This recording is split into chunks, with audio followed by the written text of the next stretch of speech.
Thank you very much. Thank you, everybody. It's a big day. Should be fun. I don't know. You'll maybe find reasons why it's not, but I can't imagine because we have a lot of great things happening. It's been a very strong week and a very strong weekend. Before we begin, let me say a few words about the historic events that took place over the last few days. On Saturday, my administration helped broker a full and immediate ceasefire, I think a permanent one, between India and Pakistan, ending a dangerous conflict of two nations with lots of nuclear weapons. And they were going at it hot and heavy, and it was seemingly not going to stop. And I'm very proud to let you know that the leadership of India and Pakistan was unwavering, powerful, but unwavering in both cases, and having these, they really were, from the standpoint of having the strength and the wisdom and fortitude to fully know and to understand the gravity of the situation. And we helped a lot. And we helped also with trade. I said, come on, we're going to do a lot of trade with you guys. Let's stop it. Let's stop it. If you stop it, we're doing trade. If you don't stop it, we're not going to do any trade. People have never really used trade the way I used it. That I can tell you. And all of a sudden they said, I think we're going to stop. And they have. And they did it for a lot of reasons, but trade is a big one. We're going to do a lot of trade with Pakistan. We're going to do a lot of trade with India. We're negotiating with India right now. We're going to be soon negotiating with Pakistan. And we stopped the nuclear conflict. I think it could have been a bad nuclear war. Millions of people could have been killed, so I'm very proud of that. I also want to thank Vice President Vance and Secretary of State Rubio for their work and efforts. They worked very hard on that. We also, as you know, created a situation where the Houthis, for the first time ever, have ceased firing, and they've let it be known that they're not going to be firing at American ships anymore, not going to be firing at Americans anymore. This was a heavy barrage that lasted for approximately 50 days. And as you know, they've been in war essentially for forever. But over the last 10 years, they've been very difficult for other countries. Nobody was able to do what we did. But they stopped, and we take their word for it. Their surrogates and them directly said, we don't want to do this anymore. And so we were satisfied with that. In addition, yesterday we achieved a total reset with China after productive talks in Geneva. Both sides now agreed to reduce the tariffs imposed after April 2nd to 10% for 90 days as negotiators continue on the largest structural issues. And I want to tell you that a couple of things. First of all, that doesn't include the tariffs that are already on, that are our tariffs, and it doesn't include tariffs on cars, steel, aluminum, things such as that, or tariffs that may be imposed on pharmaceuticals, because we want to bring the pharmaceutical businesses back to the United States, and they're already starting to come back now based on tariffs. Because they don't want to pay 25, 50, or 100% tariffs, so they're moving them back to the United States. I spoke to Tim Cook this morning, and he's going to, I think, even up his numbers, $500 billion. He's going to be building a lot of plants in the United States for Apple, and we look forward to that. I really do look forward to that. But the talks in Geneva were very friendly. The relationship is very good. We're not looking to hurt China. China was being hurt very badly. They were closing up factories. They were having a lot of unrest. And they were very happy to be able to do something with us. And the relationship is very, very good. I'll speak to President Xi maybe at the end of the week. We have some other things we're doing. But one of the biggest things that we're doing, and I don't know if people realize this, but we made a great deal with China, great trade deal, but it was a much bigger deal originally, and then they canceled it right in the last day. Some of you faces I remember were there when that happened. I remember you. And we had a deal where they opened up their country to trade with the United States. And they took that away at the last moment, and then I canceled the whole thing. And then 6 months later, we ended up doing a smaller deal. But it was a big deal. It was $50 billion worth of product that they were going to purchase from our farmers, et cetera. And we agreed to that. People thought it was 15 because they were doing 15. We made it 50 because I misunderstood the 15. I said, you got to get 50. Because when I asked, if you remember the story, when I asked, what are we doing with them? My Secretary of Agriculture at the time, Sonny Perdue, said, sir, it's about 15 billion and we're asking for 15. And I thought he said 50. So I said, so they came back with the deal at 15. And I said, no way, I want 50 because you said 50. They said, sir, we didn't say that. Anyway, bottom line, I said, go back and ask for 50. And they gave us 50. And they were honoring the deal. And we would call them up a lot for the corn and for the wheat and for everything. They were honoring the deal. And then when Biden got in, they no longer honored the deal. There was nobody to call. I would call on an average of once every 2 weeks to say, come on, you have to speed it up a little bit. And our farmers were doing great. I said to them, buy more land and bigger tractors, if you remember. That's what happened. But the deal was a very good deal. But the best part of the deal was that we opened up China. China agreed to open itself up to American business to go in. And it would have been a great thing, I think, for China. They would be able to see things that they haven't seen. They would be able to buy products that they have never been able to buy. Would have been great for American business. I think it would have brought unity between China, better unity between China and the United States. And the bottom line is that they canceled it the last day. We were all set to sign it, and then I went a little bit angry. I got a little angry. I said, they canceled the deal. The deal was done. It was all ready to be signed, and people went over. They came back to me, sir, they don't want to sign the opening up China. Well, the biggest thing that we're discussing is the opening up China, and they've agreed to do that, but it's going to take a while to paper it. You know, that's not the easiest thing to paper.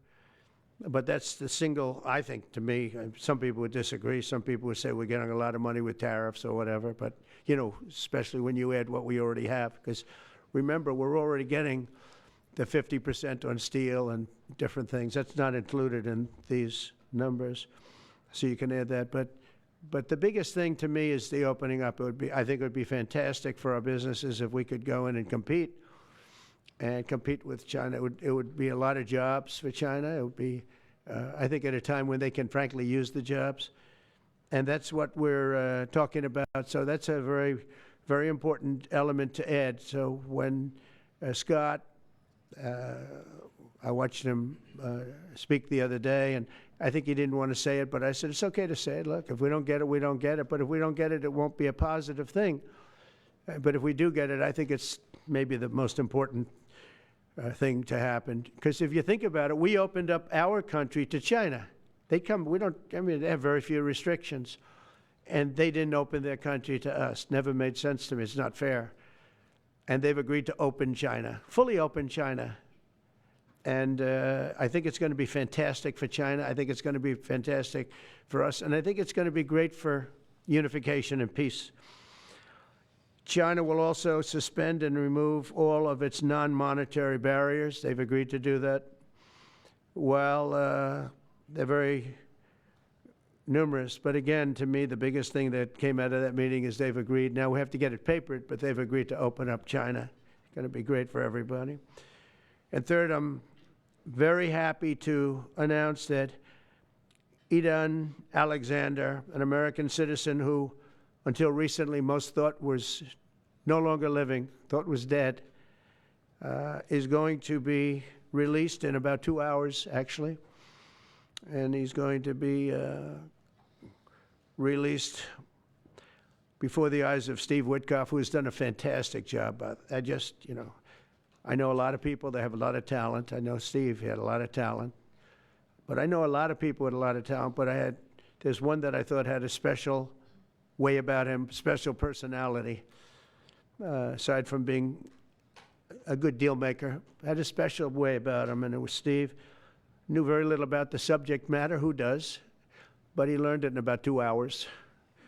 and he's been fantastic. So I want to just thank Steve. But they're going to be releasing Idan in about 2 hours from now, or sometime today, let's say. And again, they thought he was dead just a short while ago. His parents are so happy. They're so happy. So it's, as you know, Idan's the only American citizen who's captured and held hostage by Hamas since October 7th, 2023. And he's coming home to his parents, which is really great news. I mean, to me, it's big news. They thought he was dead.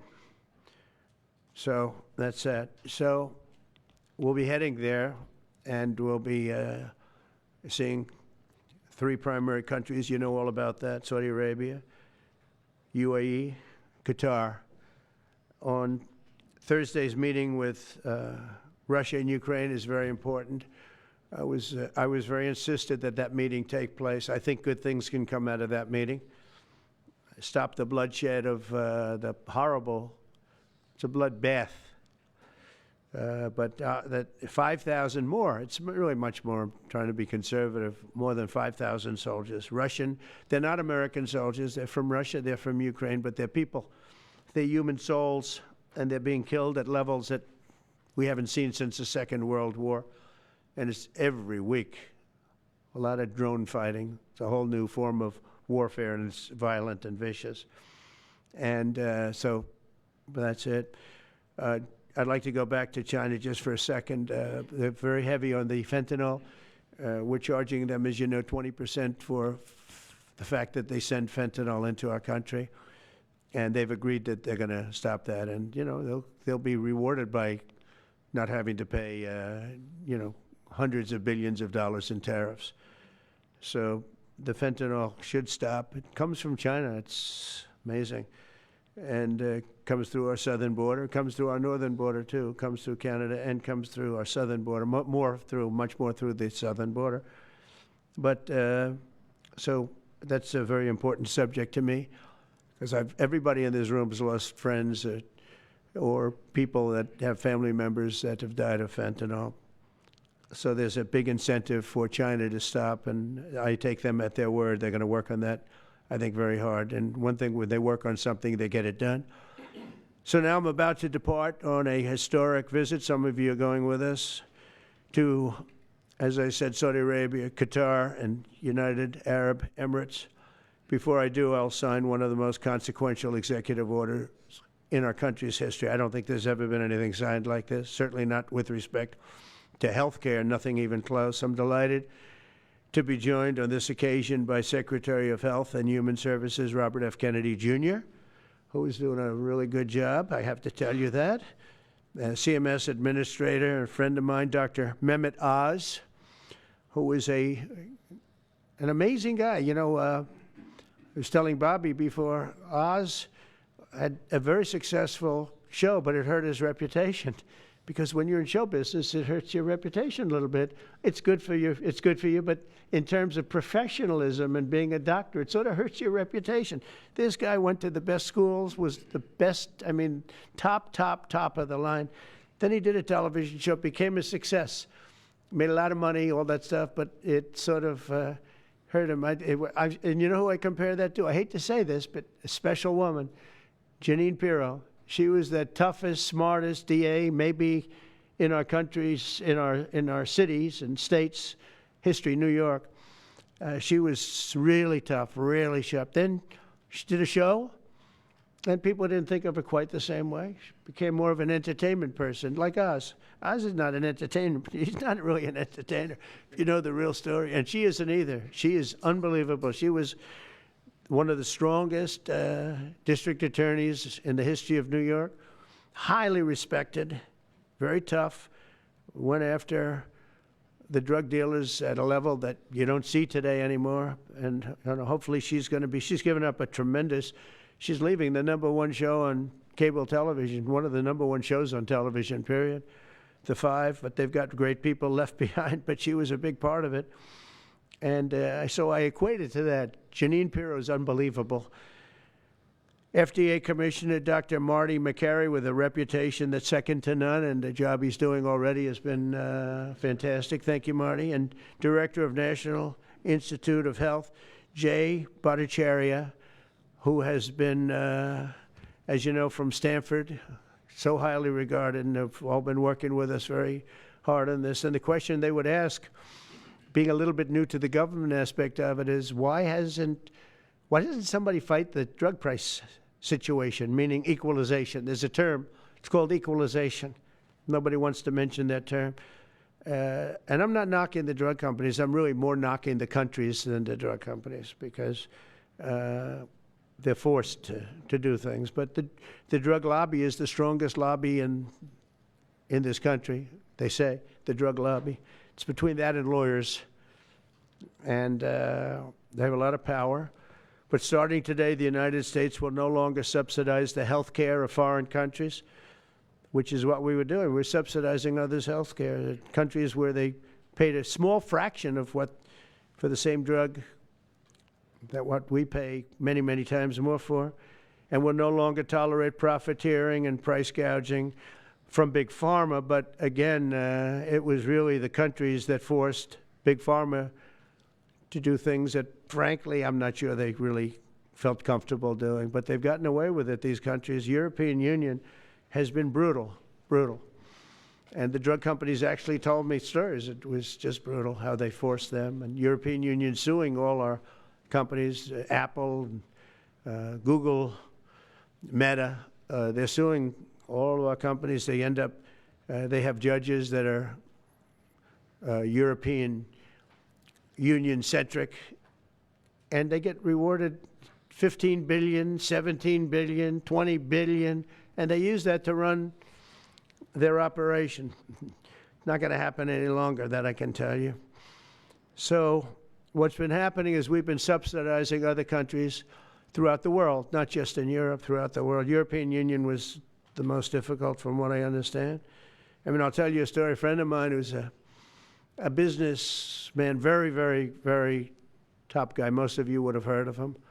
A highly neurotic, brilliant businessman, seriously overweight, and he takes the fat shot drug.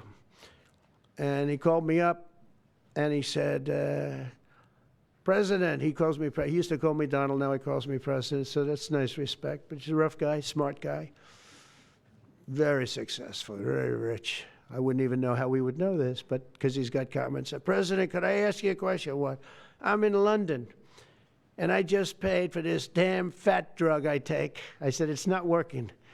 He said, I just paid $88. And in New York, I pay $1,300. What the hell is going on? He said, so I checked, and it's the same box, made in the same plant, by the same company. It's the identical pill that I buy in New York.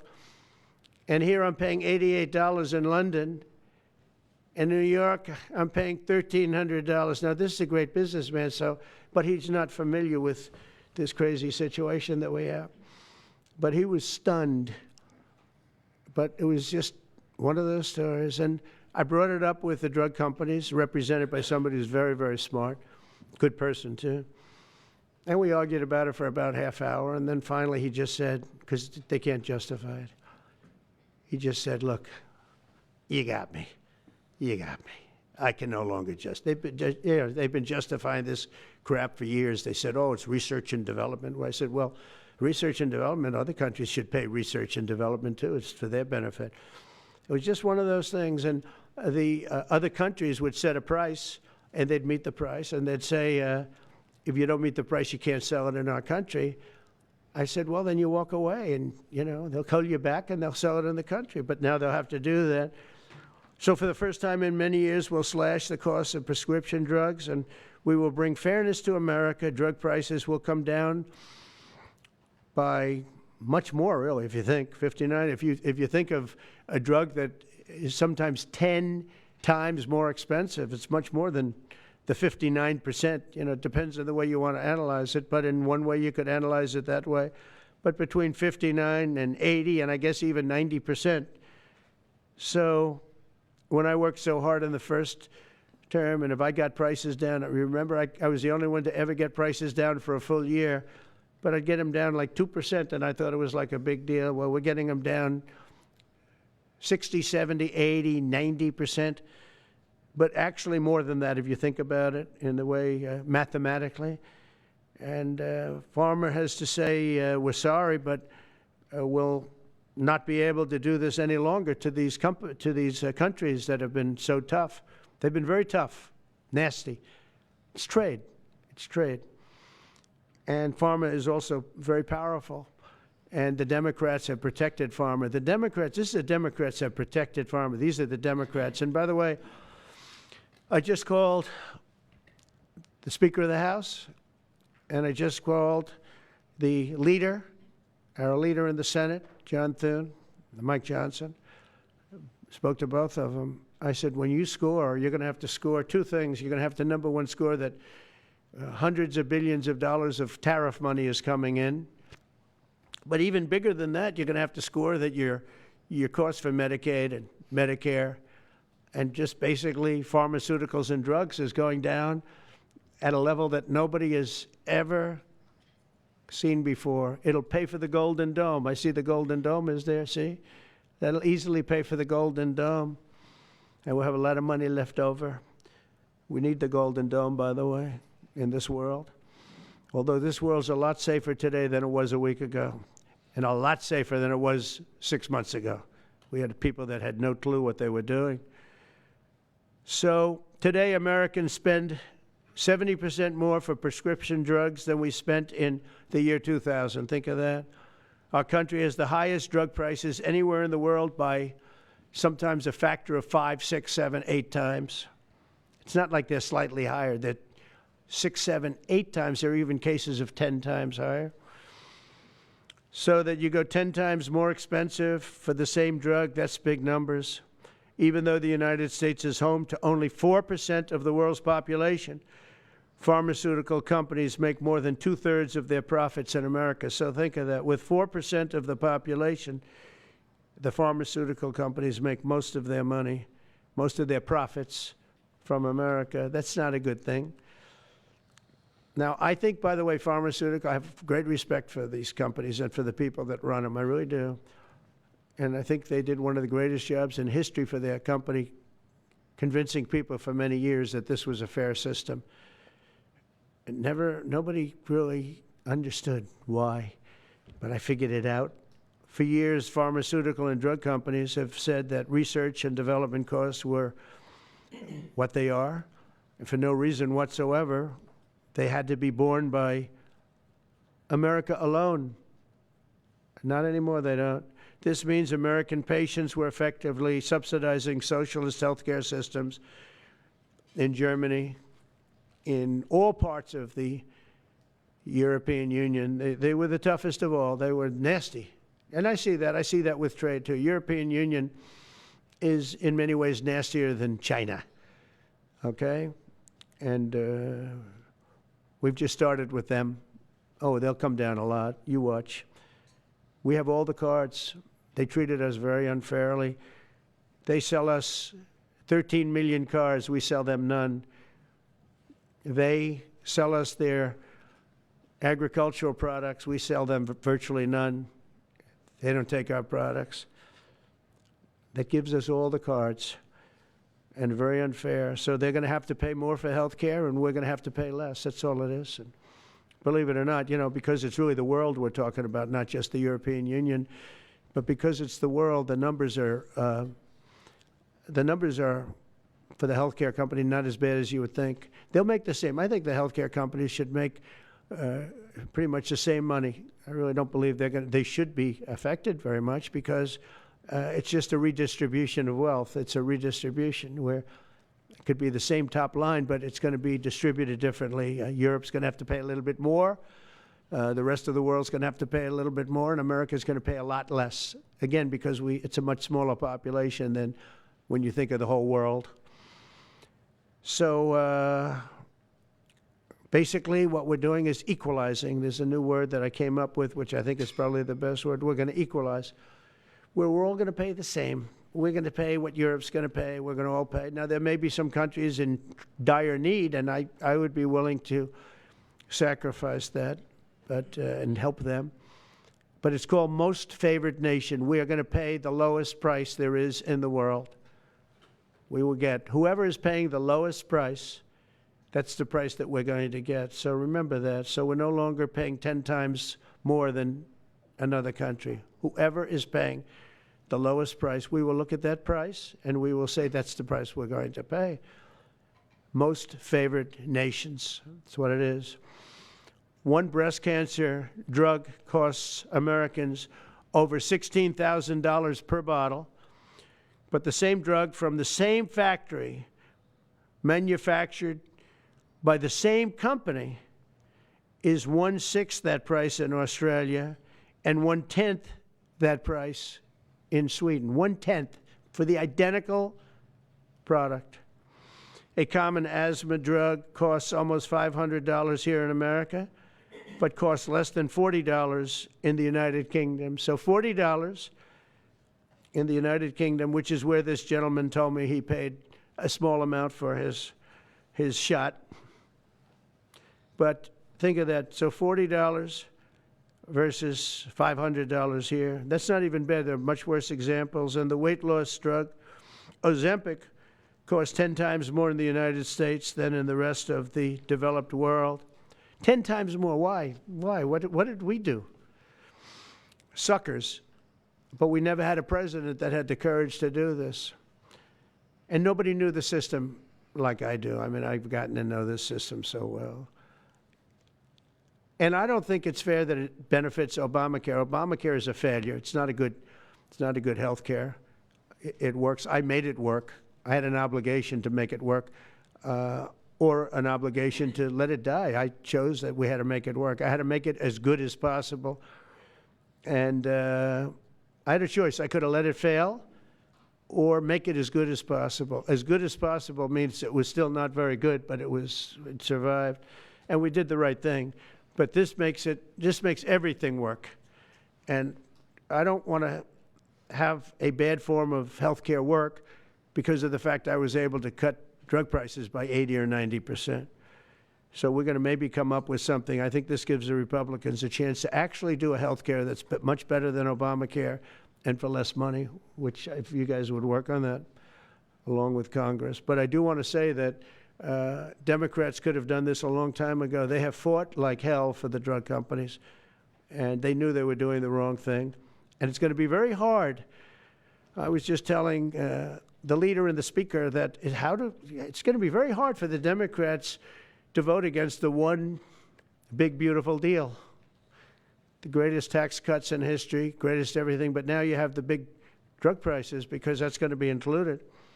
It makes that whole situation different from a scoring standpoint. I just told them, I called them up about this. I said, I'm going to do something that's going to be very monumental, and you're going to be scoring. You better tell your people that this is going to score really well. And then add hundreds of billions of dollars in tariffs to your list also.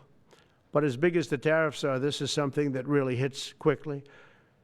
5 years ago, I signed an executive order to confront this disaster, but only confront it in a minor way. It was a good confrontation, but never to this extent.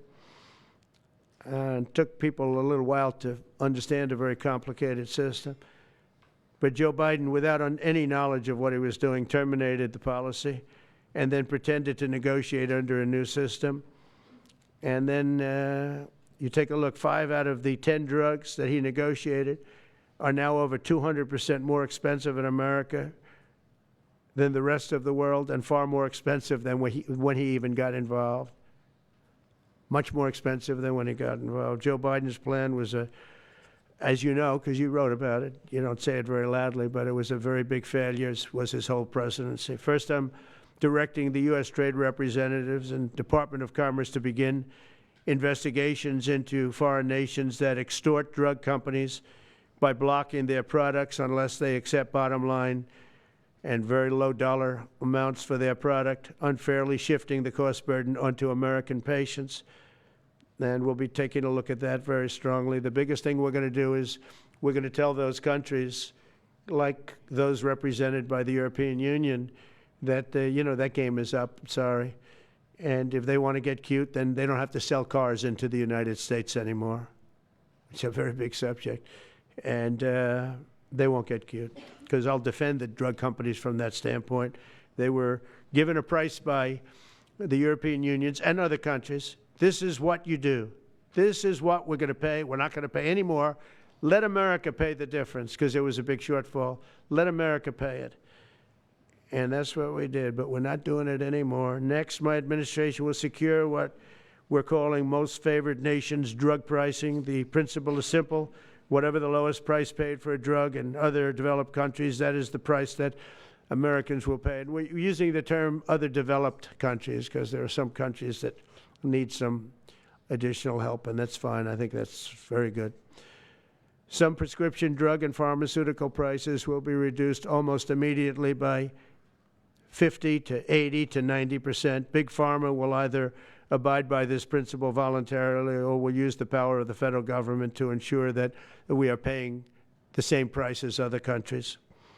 To accelerate these price restrictions and reductions, my administration will also cut out the middlemen. We're going to totally cut out the famous middlemen. Nobody knows who they are, middlemen. I've been hearing the term for 25 years, middlemen. I don't know who they are, but they're rich. That I can tell you. We're going to cut out the middlemen and facilitate the direct sale of drugs at the most favored nation price directly to the American citizen. So we're cutting out, Bobby, the middlemen. It's so important, right? You got to do that. They're worse than the drug companies. They don't even make a product, and they make a fortune.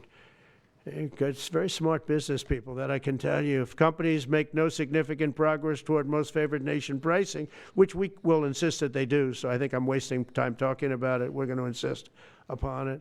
And we'll insist, and we're going to help the drug companies with the other nations, because those other nations do a lot of trading with us. They need our trade, just like China needed us very badly. They need us just as badly. We will do whatever we have to with trade, just like we did some great things with trade with India and Pakistan. It really helped the situation, very heated situation. Could have lost millions of people, more than millions, I mean, many millions of people. And they want to do business with America, but we never used our powers that way. We never knew how. We never had people that knew how to do that. We'll also open up America's market to safe and legal imports of affordable drugs from other countries, putting dramatic downward pressure on prices. And if necessary, we'll investigate the drug companies, and we'll, in particular, investigate the countries that are doing this, and we will add it onto the price that we charge them for doing business in America. In other words, we'll add it onto tariffs if they don't do what is right, which is everybody should equalize. Everybody should pay the same price. And special interests may not like this very much, but the American people will. I am doing this for the American people. I'm doing this against the most powerful lobby in the world, probably the drug lobby, drug and pharmaceutical lobby. But it's one of the most important orders, I think, that's ever been signed, certainly with regard to health care or health in the history of our country, and it's an honor to be a part of it. And I'd like to ask Robert F. Kennedy to say a few words, please. Thank you. Thank you, Mr. President.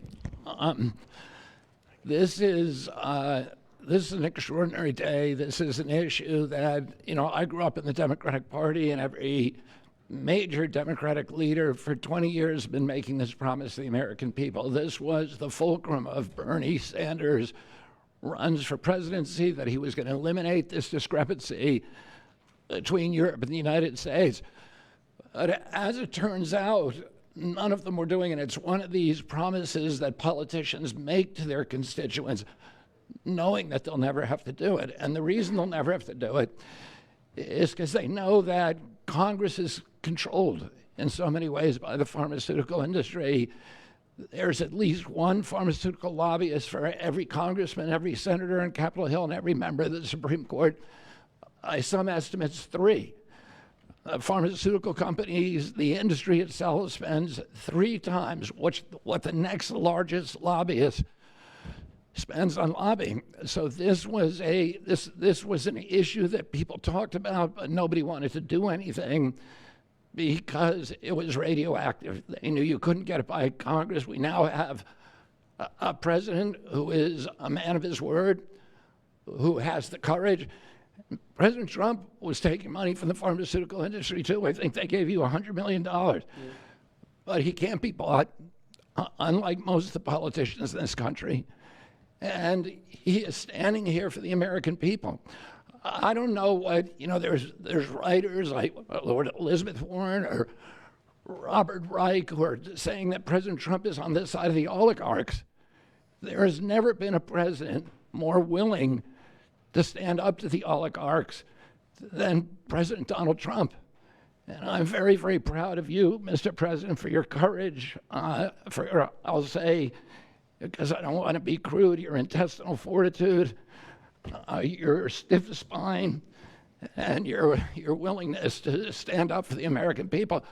We have 4.2% of the world's population. Our country represents 75% of the revenues for pharmaceutical companies. We spend in our country $1,126 per capita on drugs. In Britain, they spend about $240. They spend 1/5 of what we do. And this is true across Europe. And the drug companies, Europeans, if you ask them, it made no sense what they were saying. America has to pay for this innovation or it's not going to happen. What President Trump is saying to our European partners is you got to raise the amount that you're paying for those drugs and pay for your share of the innovation. That the United States is no longer subsidizing that. If the Europeans raise the price of their drugs by just 20%, that is $10 trillion that can be spent on innovation, and the health of all people all across the globe is going to increase because we're going to have better products. So I'm just so grateful to be here today. I never thought that this would happen in my lifetime. I have a couple of kids who are Democrats, are big Bernie Sanders fans, and when I told them that this was going to happen, they had tears in their eyes because they thought this is never going to happen in our lifetime, and we finally have a president who's willing to stand up for the American people. Thank you, and Dr. Oz. Thank you, Secretary Kennedy. This is the most powerful executive order on pharmacy pricing and healthcare ever in the history of our nation. And it's only happening because we have a president with the fortitude, the guts to stand up to the withering criticism and lobbying that's going to occur as soon as folks hear about the executive order. So on behalf of the child in Philadelphia who's got an autoimmune disease with a $1,000 a month drug, or the older woman in Los Angeles who's on a blood thinner who can't afford her copay, I want to thank President Trump. God bless you for having the guts to take on this industry. Thank you, sir. Thank you very much. So let's talk about the details a little bit. And this is primarily about equalization, as President Trump said. It's about fairness. Think of NATO as a metaphor. When President Trump said, you've got to pay a little more so it makes sense for all of us, they came up. And the European countries contributed. The same thing we believe will happen in this situation. Most people who have thought about this process agree that it is patently unfair to tolerate the numbers that Secretary Kennedy and President Trump have reflected to you. On this chart to my left is a list of the 10 drugs that were negotiated in the IRA. Again, this is the bill, the law, that regulates a negotiation process. This is the best price that was able to be obtained by the Biden administration.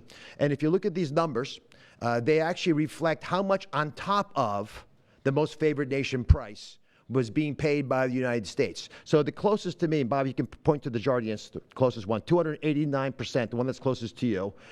That means that we are paying in America 4 times more than that drug costs in other countries. Again, 100% is the baseline. It's 289% above that baseline. It goes all the way down to when we're paying 50% more than any other country. That's the range. As was pointed out by President Trump, half the time we're paying 3 times more than is paid in other countries. It doesn't make any sense for the system. That stated, President Trump has over and over again indicated, and Secretary Kennedy reflected as well, we want innovation. We want our technology partners doing the best they can to make the best solutions for drugs to cure as many people in America and around the world as possible. By getting our allies to pay a bit more, as they should be, and they should have for many years been doing, will course correct a problem that's gotten out of hand. And by doing that in a thoughtful, effective way, we're going to be able to get the pharmaceutical industry whole. Those jobs will still be here, will still be productive, will still be curing cancer and a slew of other ailments that plague humanity. America will still be the leader in this space, but we'll be paying the appropriate amount, the right-sized amount for those tasks. So over the next 30 days, the 4 of us up here, together with people who are standing in the back of this room who are doing a lot of the heavy lifting, are going to be approaching pharmaceutical companies to talk specifically about what we want the most favored nation price to be based on the best data we have. We're looking forward to a thoughtful interaction with these corporate leaders, many of whom we've spoken to and in quiet will agree the system is not right the way it is. They're patriotic Americans. They want what's right. But the fact that in my lifetime, as Secretary Kennedy said, for the first time, we have a thoughtful and aggressive approach thanks to President Trump, on taking on the special interests, should give all Americans confidence that this is an administration that stands for fairness, and it should chill the waters for those who believe they can push us away from our North Star, which is to take care of the American people. Mr. President, God bless you. Thank you very much. Thank you. Jay, you want to go next? Sure. Yep. So I teach economics at Stanford as well as health policy. And one thing that's really, really simple in economics is that when you have a persistent price difference for the same product between 2 countries, there is something deeply wrong. And what President Trump has done is a historic measure that should have been done a long time ago. What we're going to do is make sure that those prices become much closer to equal, like a competitive market you'd expect. Right now what's happening is the American people are subsidizing in large fraction the research and development efforts for drug companies around the world by the higher prices that we pay. With this new order, Europe will share the burden of that. And in fact, if you may think of it as like as somehow it's like it's going after drug companies, actually it's helping drug companies. Because what we're also going to do with this order, what President Trump has done with this order, is he's said to European governments, look, if you are taking advantage of the drug companies by forcing them to charge very, very low prices, we're going to defend American drug companies in Europe. At the same time, we're standing up for the American consumer who's been paying far too high prices for far too long. I can go back decades to point to congressional reports after government report after government report of tremendously high drug prices, much higher than the rest of the world, and nothing has been done about it until this moment. And I'm really, really proud, President Trump, that you've done this. I'm really proud to be included in this and looking forward to the work ahead. Thank you, Jay. Great. Thank you, Mr. President. On behalf of the many doctors I've talked to about this very issue, thank you for taking the bull by the horns. Presidents on both sides of the aisle have talked about this and floated it and said they've wanted to do it, so you've had the courage to do it. Thank you. I've been a surgical oncologist at Johns Hopkins for 22 years, and I have seen patients suffer. We didn't take an oath to heal patients and then watch their life get ruined financially with their home, mortgage, retirement, going down the drain with GoFundMe campaigns, raising money from church communities and synagogues and friends they haven't seen in 20 years to try to raise money for what? For a system where Americans have been getting ripped off by 10, 12, 15 times higher prices than we see in other countries. The fundamental problem in healthcare is that we've had non-competitive markets. And we can do little things around the edges, or we can transform those markets to competitive markets, and that's what this executive order does today. Imagine buying a Ford for $175,000, a regular car, and then hearing that people in London are buying it for $10,000 every day, all day long. That is the craziness of this system. We're going to do everything we can at the FDA to support this executive order. It's transformative. Thank you, Mr. President. Thank you. Thank you very much. So thank you very much, everybody. I think it's a very important day. In many ways, you have, we'll start with the Houthis. We go to Pakistan and India. We go to what we did with China, the trade deal, and with UK. And by the way, many other deals are coming in very much. At a certain point, we'll just set the price because we know where we are. But we'll just set the price. But world trade is going to be terrific, and our country is going to be making a lot of money. Taxes are going to go down. Taxes are going to go down very, very substantially. But you look at all of the things that we've done, and now today I'm heading over. We'll see what we're going to do with respect to Iran. I think you have very good things happening there, too, by the way. I think can't have a nuclear weapon, but I think that they are talking intelligently. We're in the midst of talking to them, and they're right now acting very intelligent. We want Iran to be wealthy and wonderful and happy and great, but they can't have a nuclear weapon. It's very simple. So I think they understand that I mean business, and I think they're being very reasonable thus far. And don't underestimate Thursday in Turkey. President Erdogan is going to be a great host, and we are doing some work with him having to do with Syria, too, by the way. We're going to have to make a decision on the sanctions, which we may very well relieve. We may take them off of Syria because we want to give them a fresh start. But President Erdogan's asked me about that. Many people have asked me about that because the way we have them sanctioned, it doesn't really give them much of a start. So we want to see if we can help them out. So we'll make that determination. But I think you're going to have maybe a good meeting. You have the potential for a good meeting, that a meeting wasn't going to take place. I insisted that that meeting take place. And it is taking place. And I think you may have a good result out of the Thursday meeting in Turkey between Russia and Ukraine. And I believe the two leaders were going to be there. I was thinking about flying over. I don't know where I'm going to be on Thursday. I've got so many meetings. But I was thinking about actually flying over there. There's a possibility of it, I guess, if I think things can happen. But we got to get it done. We got to save 5,000 lives a week. 5,000 lives is really more than that. It's worse than that. And when you see and you don't want to see it, but when you see the satellite photographs of the battlefield with arms and legs and heads all over the place, separated by 30 yards from bodies, doesn't make sense. Doesn't make sense. So we're working very hard to see if we can end that bloodbath. Okay, there shouldn't be too many questions. It's been covered pretty well. Mr. President, thank you for taking questions. Two quick ones for you, starting on trade. If a longer-term deal is not reached with China at the end of these 90 days, can the American people expect those tariffs to go back up to 145%? No, but they would go up substantially higher. Okay, and then You know, at 145, you're really decoupling because nobody's going to buy. But they can go, they got very high because of additional tariffs I applied during the course because of fentanyl and other things. But no, but they'd go substantially higher. Yeah. And then on Qatar, Mr. President, I think you will have a deal, however. you're confident that there will be a deal. On Qatar, has Qatar asked for anything in exchange for that $400 million luxury jumbo jet? And how can the American people be so sure that they will not in the future? Well, I think what happens with the plane is that, we're very disappointed that it's taking Boeing so long to build a new Air Force One. We have an Air Force One that's 40 years old. And if you take a look at that compared to the new plane of the equivalent, stature at the time, it's not even the same ballgame. You look at some of the Arab countries and the planes they have parked alongside of the United States of America plane, it's like from a different planet. And it's close to 40 years old, might be more than 40 years old now. And we, when I first came in, I signed an order to get it built. I took it over from the Obama administration. They had originally agreed. I got the price down much lower. And then when the election didn't exactly work out the way that it should have, a lot of work was not done on the plane because a lot of people didn't know. They made change orders that were so stupid, so ridiculous. And it ended up being a total mess, a real mess.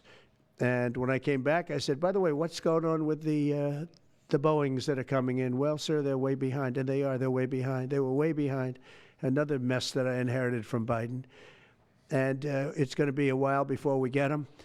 And I think Qatar, who has really, we've helped them a lot over the years in terms of security and safety. I think they, and very, very nicely, and I have a lot of respect for the leadership and for the leader, Qatar. And I think they knew about it because they buy Boeings. They buy a lot of Boeings. And they knew about it. And they said, we would like to do something. And if we can get a 747 as a contribution to our Defense Department to use during a couple of years while they're building the other ones, I think that was a very nice gesture. Now, I could be a stupid person and say, oh, no, we don't want a free plane. We give free things out. We'll take one, too. And it helps us out because, again, we're talking about we have 40-year-old aircraft.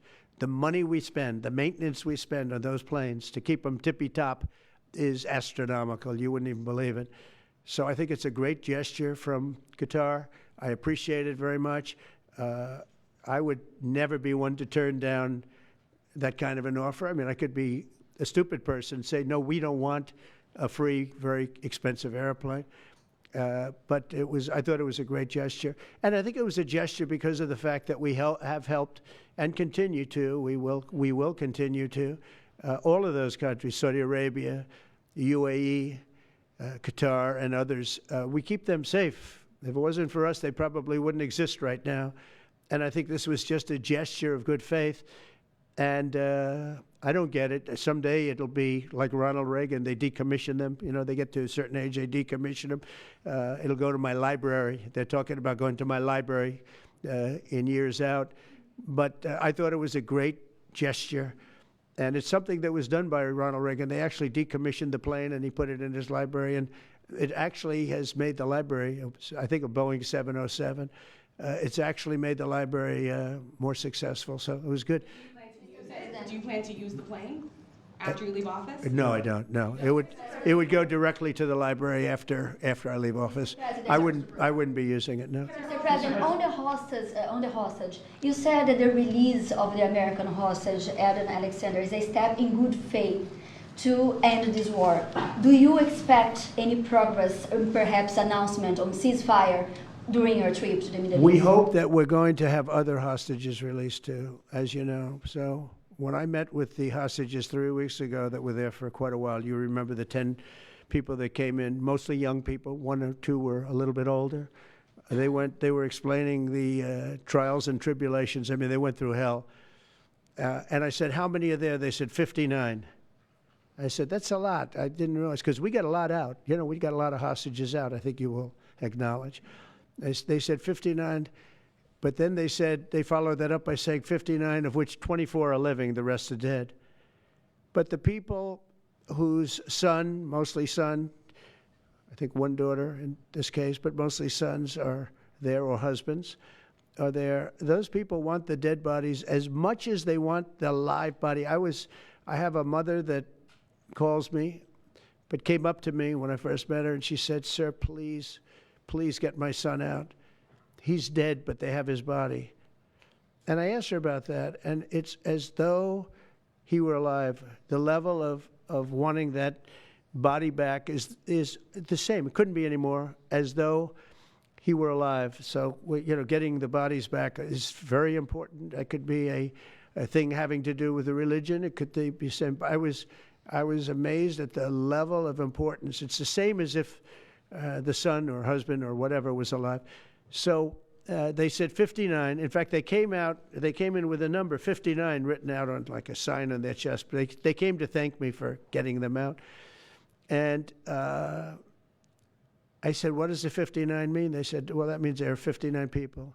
But then they said, but 24 are living. Now it's 21. The number's 21. So now it's actually, we'll get Eitan today. We think we're getting him today. So it's 20.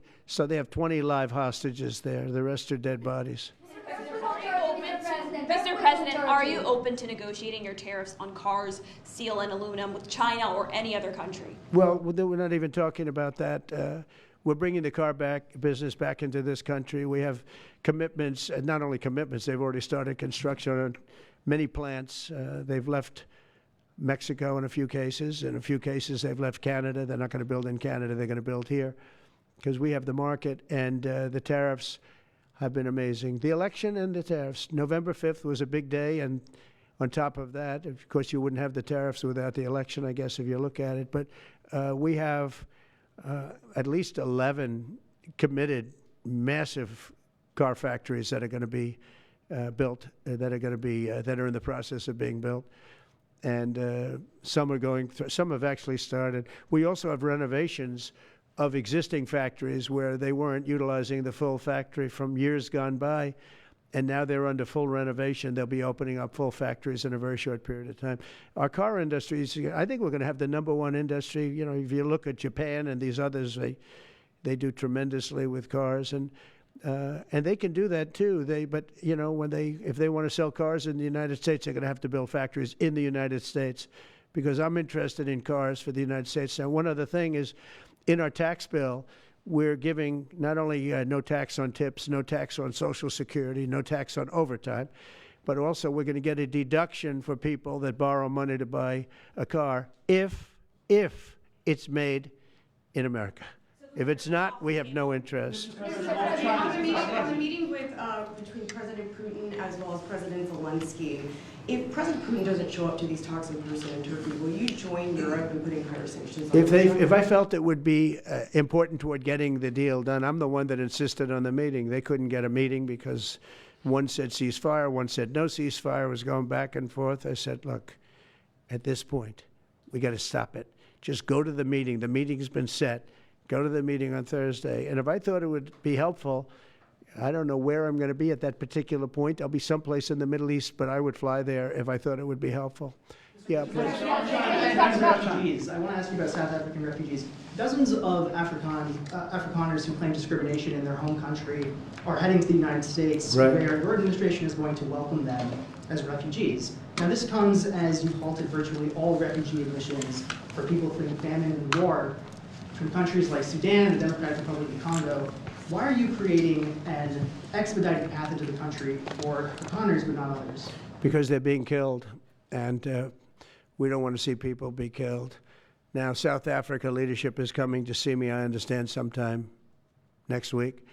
And, you know, we're supposed to have I guess a G20 meeting there or something, but we're having a G20 meeting. I don't know how we can go unless that situation's taken care of, but it's a genocide that's taking place that you people don't want to write about, but it's a terrible thing that's taking place, and farmers are being killed. They happen to be white, but whether they're white or black makes no difference to me, but white farmers are being brutally killed, and their land is being confiscated in South Africa, and the newspapers and the media, television media doesn't even talk about it. If it were the other way around, they'd talk about it. That would be the only story they'd talk about. And I don't care who they are. I don't care about their race, their color. I don't care about their height, their weight. I don't care about anything. I just know that what's happening is terrible. I have people that live in South Africa. They say it's a terrible situation taking place. So we've essentially extended citizenship to those people to escape from that violence and come here. Yeah. Please. Yeah, Mr. President, thank you. Are you letting China off the hook for these 90 days, and do you really believe that they will follow through with non-tariff barriers and remove those? Non-monetary tariffs, yeah. Yeah, I think they're going to follow through. I think they want it very badly. I think they want the deal very badly. Again, this doesn't include the steel tariffs that I put on a long time ago that Biden tried to get off, but he couldn't get them off because it was too much money.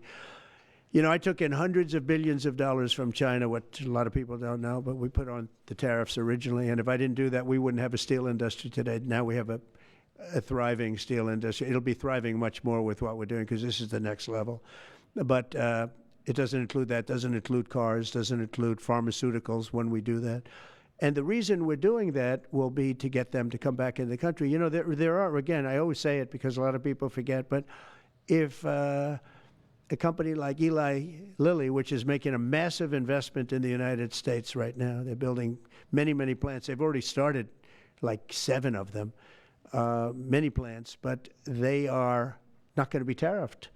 There's no tariff cost. So they're all doing that. They're all coming back to the United States. I mean, I'll tell you what, I hope I get the benefit of watching this because, as president, because, you know, it takes a little while to do this stuff.